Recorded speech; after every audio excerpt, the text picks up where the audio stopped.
Shri SP Ravi, നോക്കൂ, മഴ കൊണ്ടുണ്ടാകുന്ന കോട്ടങ്ങൾ അതാണ് നമ്മുടെ ചർച്ചാ വിഷയമായി മാറുന്നത്. അത് പ്രകൃതി ദുരന്തമെന്ന പേരിൽ അറിയപ്പെടുന്നു, അല്ലെങ്കിൽ പിന്നെ നേരിട്ട് ജനങ്ങളെ ബാധിക്കുന്ന ഒന്നായി മാറുന്നു. വളരെ ദുരിതത്തിലേക്ക് ഒറ്റ രാത്രി കൊണ്ട് ജനം ചെന്ന് വീഴുന്നു, വല്ലാത്ത പ്രതിസന്ധിയായി മാറുന്നു. പക്ഷേ മറുവശത്ത് ഈ മഴ കൊണ്ടുണ്ടാകുന്ന നേട്ടങ്ങളെ തിരിച്ചു കൊണ്ടുവരാൻ നമ്മൾ പ്രയത്നിച്ചു തുടങ്ങേണ്ട സമയമായില്ലേ? അതായത് അതിന് പുതിയ രീതികൾ ആണ് വേണ്ടതെങ്കിൽ പഴയ രീതികളെ തിരിച്ചു പിടിക്കുകയല്ലേ വേണ്ടത്? മഴയില്ലെങ്കിൽ നമ്മളുമില്ല.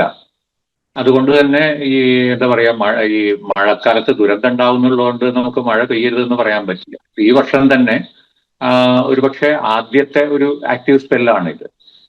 ഇതിനു മുമ്പ് കഴിഞ്ഞ 2 മാസവും വലിയ തോതിൽ മഴ കുറവായിരുന്നു. അതിൻ്റെതായ ബുദ്ധിമുട്ടുകളുണ്ട്. ഈ അടുത്ത വേനൽ പൊതുവെ കടുത്തതായിരിക്കുമെന്ന് ശാസ്ത്രജ്ഞന്മാർ ഇപ്പൊ തന്നെ മുന്നറിയിപ്പ് തരുന്നുണ്ട്. അപ്പൊ അതുകൊണ്ട് തന്നെ മഴ നമുക്ക് ആവശ്യമാണ്. പക്ഷേ ഈ ഇതിനകം ചർച്ചയിൽ ഉരുത്തിരിഞ്ഞ് വന്നതുപോലെ മഴ പെയ്യുന്ന രീതിയിൽ വല്ലാത്ത മാറ്റം വന്നു കഴിഞ്ഞ ഒരു 10-20 വർഷത്തിനിടയിൽ, പക്ഷേ ഈ 2000-ന് ശേഷമുള്ള പീരീഡ് എടുത്തു കഴിഞ്ഞാൽ നമുക്കൊരു പൂർണ്ണമായിട്ടും ഒരു നോർമൽ മൺസൂൺ എന്ന് പറയുന്ന ഒരു അവസ്ഥ ഉണ്ടായിട്ടുണ്ടോ എന്നുള്ളത് സംശയമാണ്. ചില വർഷങ്ങളിൽ അതിവൃഷ്ടിയായിരിക്കും, ചില വർഷങ്ങളിൽ ഈ അനാവൃഷ്ടിയായിരിക്കും. മഴ പെയ്യുന്ന സമയങ്ങളിൽ മാറ്റമുണ്ട്, മഴ പെയ്യുന്ന രീതികളിൽ മാറ്റമുണ്ട്. അപ്പൊ ഈ പ്രശ്നങ്ങളെല്ലാം നിൽക്കുമ്പോൾ ഒരു വശത്ത് നമുക്ക് ദുരന്തങ്ങൾ ഒഴിവാക്കണം, മറുവശത്ത് മഴ പെയ്യുന്ന സമയത്താണ് നമുക്ക് നമ്മുടെ ആവശ്യത്തിനുള്ള വെള്ളം കിട്ടുന്നത്. അത് വെച്ചിട്ട് നമുക്ക് ഈ വേനൽക്കാലം ഉൾപ്പെടെ കവർ ചെയ്ത് പോവുകയും വേണം. അപ്പൊ ഈ ഹ്രസ്വകാലാടിസ്ഥാനത്തിലും ദീർഘകാലാടിസ്ഥാനത്തിലും വലിയ തോതിലുള്ള പ്ലാനിങ് ആവശ്യമുണ്ട്. അപ്പൊ ആദ്യത്തെ ഒരു കാര്യം നമ്മൾ ചെയ്യേണ്ടത്, മഴ പെയ്യുന്ന സമയത്ത് എങ്ങനെയൊക്കെയാണ് ദുരന്തങ്ങൾ ഉണ്ടാകുന്നത്, എവിടെയൊക്കെയാണ് ദുരന്തങ്ങൾ ഉണ്ടാകുന്നത്, അത് പരമാവധി ലഘൂകരിക്കാനായിട്ട് നമുക്ക് മുൻകൂട്ടി എന്ത് ചെയ്യാൻ പറ്റും. ഇപ്പൊ ഡിസാസ്റ്റർ മാനേജ്മെന്റിനകത്ത് ഏറ്റവും ആദ്യത്തെ കാര്യം എന്ന് പറയുന്നത് ഡിസാസ്റ്റർ റിസ്ക് റിഡക്ഷൻ ആണ്.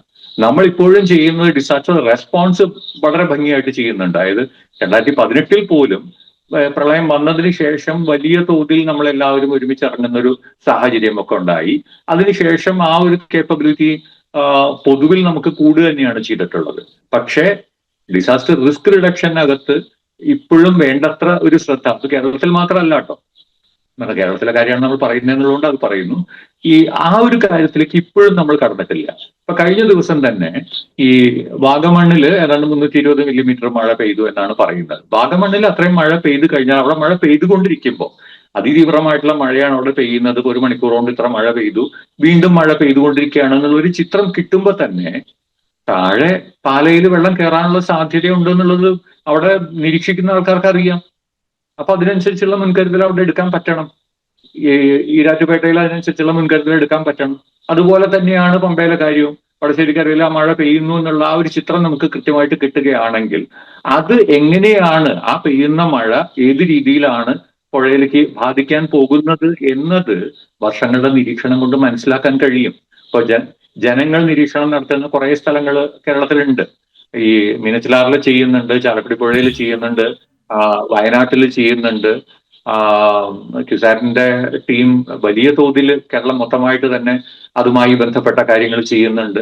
അപ്പൊ ആ സംവിധാനങ്ങൾ, അത് ജനകീയമായിട്ടുള്ള സംവിധാനം. ഇപ്പൊ ഒരു ദുരന്ത നിവാരണം എന്ന് പറയുന്നത് സർക്കാരിന്റെ മാത്രം ഉത്തരവാദിത്വമോ അല്ലെങ്കിൽ ഡിസാസ്റ്റർ മാനേജ്മെന്റ് അതോറിറ്റിയുടെ ഉത്തരവാദിത്വമോ മാത്രമല്ല, അത് എല്ലാവരും കൂടെ ചെയ്യേണ്ടതാണ്. അവരും അത് മനസ്സിലാക്കണം.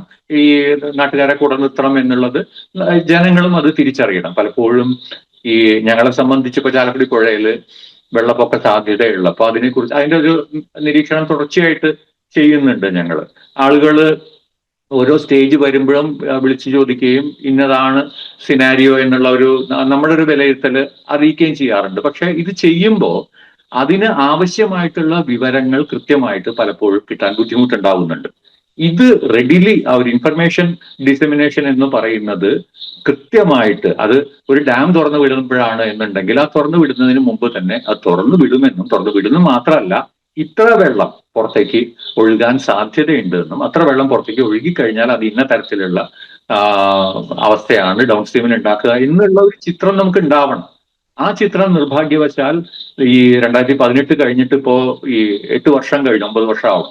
എന്നിട്ടും നമ്മൾ ആ ഒരു ലെവലിലേക്ക് ഇപ്പോഴും പോയിട്ടില്ല. ഒന്നും ചെയ്തിട്ടില്ല എന്നല്ല, കുറേ ഈ വ്യത്യാസങ്ങൾ വന്നിട്ടുണ്ട്. പക്ഷെ ആവശ്യമായിട്ടുള്ള കാര്യങ്ങൾ എത്രമാത്രം ചെയ്തിട്ടുണ്ട് എന്ന് ചോദിച്ചാൽ അത് ഇല്ല എന്ന് പറയേണ്ടി വരും. ആദ്യം തന്നെ ഞാൻ നേരത്തെ സൂചിപ്പിച്ചതുപോലെ ഈ നമുക്ക് കാടിന് വെള്ളത്തെ പിടിച്ചു നിർത്താനുള്ള കപ്പാസിറ്റി ഇല്ല എന്നുള്ള ആ ഒരു ചിത്രത്തിൽ നിന്ന് തന്നെ വേണം മനസ്സിലാക്കാനായിട്ട്. അതായത് പഴയ കാലത്ത് സാധാരണ റെയിൻഫോൾ റൺ ഓഫ് പറയുക, മഴ പെയ്തു കഴിഞ്ഞാൽ അതിന്റെ ഒരു 2/3 ഒക്കെയാണ് ഒരു തമ്പ് എന്നുള്ള രീതിയിൽ കണക്കാക്കുക. അപ്പൊ ഒരു 100 മില്ലിമീറ്റർ മഴ പെയ്തു കഴിഞ്ഞാൽ അതിൽ ഇത്ര വെള്ളം വരും. അപ്പൊ അതിന്റെ ഒരു 2/3 ഭാഗമാണ് താഴേക്ക് ഒഴുകുക എന്നുള്ള ഒരു കണക്കാണ് നമ്മൾ എടുക്കുക.